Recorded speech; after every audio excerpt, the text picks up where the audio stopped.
Also in Greene, we're hearing from witnesses in a carjacking last night, and we got our first look at the suspect in that case. Here's Isabel Lawrence. We heard a woman screaming, "Help, call 911." Yesterday evening, Myron Shepard's workday ended with an ordeal he hopes to never see again. I always saw an older gentleman getting beat on.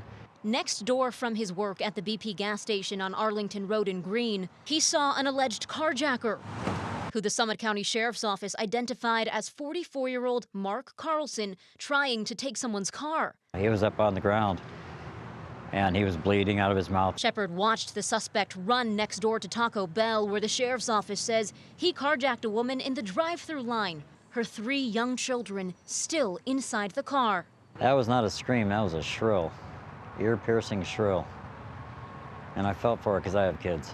Inspector Bill Holland says Carlson tried to drive off, but crashed into the Taco Bell. He got the 6-year-old and the 5-year-old out of the car and then fled with the 2-year-old in the back seat. From there, Holland says Carlson drove to a nearby Circle K where he left the 2-year-old. A gas station employee telling me the child was crying out for mommy. Then a pursuit on I-77 south, then north, ending when Carlson stopped on Shelby Avenue and Ewer Street in Akron.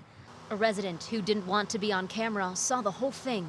The guy came speeding down real fast. The cops was after him. He ran. When he jumped out the car, he ran through the woods. With both the Summit County Sheriff's Office and Akron police on scene, Carlson was arrested. I mean, you don't ever expect something like this to happen, but if it does happen, obviously, you try to do the best you can to get away from the person, contact law enforcement as soon as possible, and then let us sort it out.